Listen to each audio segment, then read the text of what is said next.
किस देश में बहुल कार्यपालिका पाई जाती है? अमेरिकी सेनेट की सदस्यता की संख्या कितनी है? फ्रांस के राष्ट्रपति का कार्यकाल कितने सालों का होता है? अमेरिका के राष्ट्रपति का कार्यकाल कितने वर्षों का होता है? किस देश में लिखित संविधान नहीं है? किसने राजनीतिक दल को तृतीय सदन कहा है? ऐसे कई सारे क्वेश्चन हैं जो कि बीए पार्ट 2 पॉलिटिकल साइंस में पूछे जाते हैं। सो गाइस, ये सभी क्वेश्चन काफी इंपॉर्टेंट है आपके एग्जाम की पॉइंट ऑफ व्यू से। सो स्टार्ट करते हैं। क्वेश्चन नंबर 1 है, किस देश में संसद की सर्वोच्चता विद्वान है? यानी कि कौन सा देश है जिसमें संसद सर्वोच्चतम विद्वान है, यानी कि सबसे ऊपर है? ऑप्शन है A Britain, B America, C Switzerland, D इनमें से कोई नहीं। जिनको भी आता है कमेंट करो। यहाँ पे इसका राइट आंसर ऑप्शन में हो जाएगा ब्रिटेन। किस देश में संसद सर्वोच्चता विद्वान है? ये है ब्रिटेन। क्वेश्चन नंबर 2 है, किसने कहा सम्राट मर गए सम्राट चिरंजीवी हो? यानी कि कौन है जो सम्राट मर गए सम्राट चिरंजीवी हो ऐसा कहा? ऑप्शन है ब्लैक स्टोन, बी ग्लैडस्टोन, सी मुनरो, डी इनमें से कोई नहीं। तो गाइस ये कहा था ग्लैड स्टोन ने, ठीक है। तो राइट आंसर ऑप्शन बी हो जाएगा ग्लैड स्टोन। सम्राट मर गए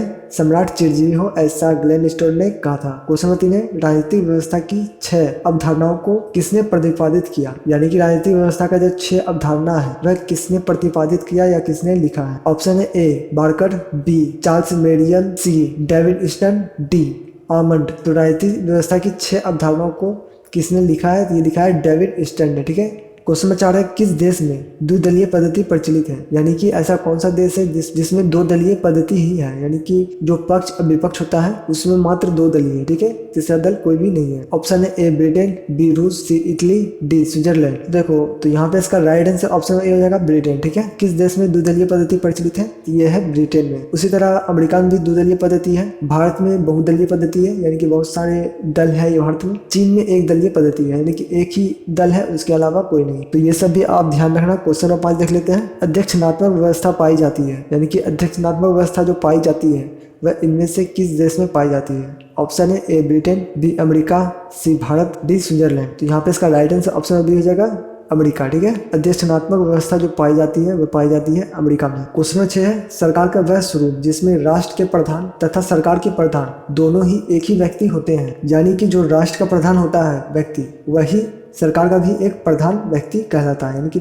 सरकार का भी वो एक प्रधान व्यक्ति होता है। ऑप्शन ए है संसदनात्मक व्यवस्था में, बी अध्यक्षात्मक व्यवस्था में, सी संघनात्मक व्यवस्था में, डी एकनात्मक व्यवस्था में। तो राइट आंसर ऑप्शन बी हो जाएगा अध्यक्षात्मक व्यवस्था में, ठीक है। और अध्यक्षात्मक व्यवस्था किसमें है? तो ये है अमेरिका में, ठीक है। भारत में क्या है? संसदनात्मक व्यवस्था, ठीक है। राष्ट्र का प्रधान कौन होगा? राष्ट्रपति। सरकार का प्रधान कौन होगा? प्रधानमंत्री। क्वेश्चन नंबर 7 है, एक दलीय व्यवस्था का उदाहरण है, यानी कि एक दल का जो व्यवस्था है उसका इनमें से कौन उदाहरण है? मैंने पहले भी बता चुका हूँ, अगर आपने ध्यान से सुना है तो कमेंट में जरूर लिखना। ऑप्शन है A Britain, B America, C Bharat, D चीन। तो राइट आंसर ऑप्शन डी हो जाएगा चीन, ठीक है। एक दलीय व्यवस्था का जो उदाहरण है वह है चीन। बहुदलीय व्यवस्था का जो उदाहरण है वह है भारत। द्विदलीय व्यवस्था का जो उदाहरण है वह है अमेरिका और ब्रिटेन, ठीक है। क्वेश्चन नंबर 8 है, शक्ति पृथक्करण के सिद्धांत का प्रतिपादन किसने किया? तो पृथक्करण का मतलब होता है अलग करना, ठीक है, अलग अलग करना। ऑप्शन है किसने किया? ऑप्शन है Hobbes, B Locke, C Rousseau, D Montesquieu. तो यहाँ पे इसका राइट आंसर ऑप्शन सी हो जाएगा रूसो। शक्ति पृथक्करण के सिद्धांत का प्रतिपादन किसने किया है? तो ये किया है रूसो ने। क्वेश्चन नंबर 9 है, किस देश में बहुल कार्यपालिका है? आपका ऑप्शन है ए ब्रिटेन,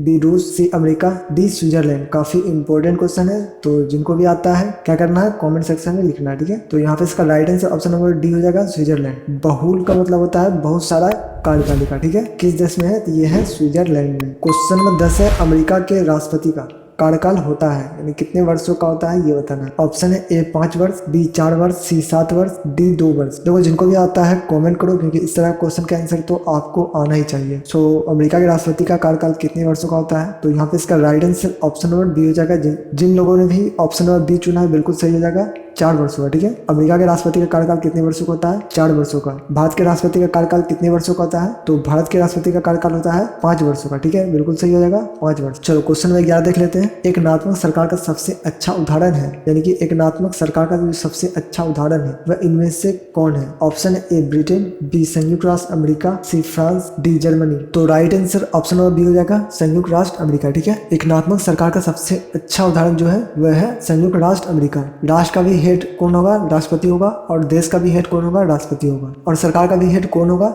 राष्ट्रपति होगा। चलो क्वेश्चन नंबर 12 देख लेते हैं, विकसित संविधान का कौन सा उदाहरण है? यानी कि विकसित संविधान का जो उदाहरण है वह इनमें से कौन सा देश है? ऑप्शन है A Britain, B France, C Germany, D Canada. तो विकसित संविधान का जो उदाहरण है वो कहा जाता है जर्मनी को। ठीक है, तो right answer option number C हो जाएगा जर्मनी। क्वेश्चन में तेरा है राजनीतिक दल से देश के सृजनवाद से हमारी रक्षा करने का सर्वोत्तम साधन है, ये किसने कहा था? यानी कि ये किसने कहा था कि राजनीतिक दल से देश के सृजनवाद से हमारी रक्षा करने का एक सर्वोत्तम साधन है? ऑप्शन है A Laski, B worker, C फाइनर, D डुवर्जर। तो ये कहा था लॉस्की ने। ठीक है, तो right answer option number A हो जाएगा लॉस्की। देखो ऑनर्स पेपर में जो भी क्वेश्चन आता है थोड़ा टफ ही पूछा जाता है, तो एक बार फिर से वीडियो को देख लेना और इस बार खुद से आंसर करने का प्रयास करना ताकि आप अपने आप को जान सको। ठीक है, क्वेश्चन नंबर 14 देख लेते हैं। किस देश में लिखित संविधान नहीं है? यानी कि ऐसा कौन सा देश है जिसमें लिखित संविधान नहीं है? ऑप्शन है A France, B Japan, C America, D Britain. तो किस देश में लिखित संविधान नहीं है? देखो इसका आंसर दिया गया है फ्रांस, पर फ्रांस सही आंसर नहीं होगा। ठीक है, तो सही आंसर कौन होगा? D Britain. किस देश में लिखित संविधान नहीं है? तो ये नहीं है ब्रिटेन का। ठीक है, तो right answer option number D हो जाएगा ब्रिटेन। क्वेश्चन 15, किसने राजनीतिक दल को तृतीय सदन कहा है? यानी ऐसा कौन है जिसने राजनीतिक दल को तीसरा सदन कहा है? ठीक है, ऑप्शन है A Laski, B Burke, C MacIver, D Finer. ये कहा था मैकाइवर ने। ठीक है, तो right answer option number C हो जाएगा मैकाइवर। तीसरा सदन किसने कहा था? तो ये कहा था मैकाइवर ने। ऑप्शन नंबर सी के साथ जाना है। क्वेश्चन 16, दबाव समूह की सदस्यता है, तो दबाव समूह की सदस्यता कौन है ये बताना। ऑप्शन ए है स्वैच्छिक, बी अनिवार्य, सी इनमें से सभी,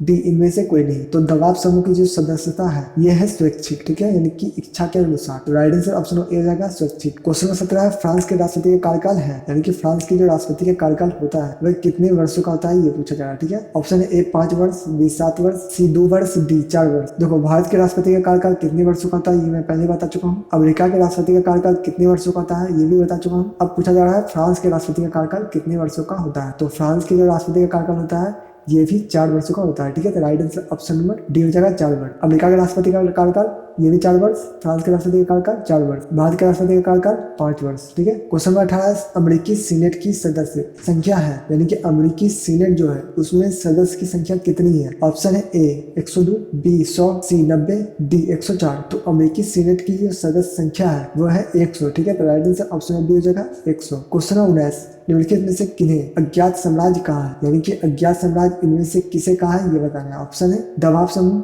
बी राजनीतिक दल, सी हित समूह, डी जनमत। तो निम्नलिखित में से किन्हें अज्ञात साम्राज्य कहा है? ये कहा है जनमत को। ठीक है, तो राइट आंसर ऑप्शन डी हो जाएगा जनमत। देखो जनमत जब भी होता है किसी को कुछ पता नहीं होता कि कौन सा जनता किसे चुन रही है। ठीक है, तो इसी कारण इसे अज्ञात साम्राज्य कहा। क्वेश्चन 20 है, किस देश में बहुल कार्यपालिका पाई जाती है? ऑप्शन है A America, B Britain, C France, D Switzerland. तो किस देश में बहुल कार्यपालिका पाई जाती है? तो ये पाई जाती है स्विट्जरलैंड में। ठीक है, तो राइट आंसर ऑप्शन डी हो जाएगा स्विट्जरलैंड। क्वेश्चन में कैसे अमेरिका के राष्ट्रपति का कार्यकाल है? देखो इसका आंसर मैं दो बार बता चुका हूँ, तो इसका आंसर आप कमेंट करो। ठीक है, क्वेश्चन 22 है, स्विस संविधान का निर्माण किस वर्ष हुआ था? ऑप्शन है ए 1842, बी 1848, सी 1844, डी 1846। तो स्विस संविधान का जो निर्माण हुआ तो वो हुआ था वर्ष 1846 में। ठीक है, तो राइट आंसर ऑप्शन डी हो जाएगा वर्ष 1846। क्वेश्चन 23 है, कानून का शासन प्रचलन में है, यानी कि कानून का जो शासन है वो प्रचलन में है, किस देश में प्रचलन में है सबसे अधिक? ऑप्शन है A Britain, B America, C France, D Japan. तो कानून का शासन जो प्रचलन में है वह सभी देश में है। ठीक है, पर सबसे अधिक सबसे मान्य जो होता है वो होता है ब्रिटेन में। ठीक है, तो right answer option number A हो जाएगा ब्रिटेन। क्वेश्चन नंबर 24 है, किस देश में न्यायपालिका न्यायिक पुनरावलोकन का अधिकार है? ऑप्शन है A Britain, B France, C America, D कोई नहीं। तो किस देश के न्यायपालिका को न्यायिक पुनरावलोकन का अधिकार है? ये है अमेरिका के। ठीक है, तो राइट आंसर ऑप्शन सी हो जाएगा अमेरिका। क्वेश्चन 25 है, किस देश में श्रमिक दल यानी कि लेबर पार्टी के नाम से एक दल है? Option A France, B Britain, C America, D चीन। तो किस देश में श्रमिक दल यानी कि लेबर पार्टी के नाम से एक दल है? ये है ब्रिटेन में। तो right answer option number B हो जाएगा ब्रिटेन। तो इसका नेक्स्ट वीडियो देखने के लिए आप आई बटन में क्लिक कर वीडियो को देख सकते हो या फिर डिस्क्रिप्शन में पहला लिंक पर क्लिक कर आप वीडियो को देख सकते हो। सो आज के लिए इतना ही। जय हिंद।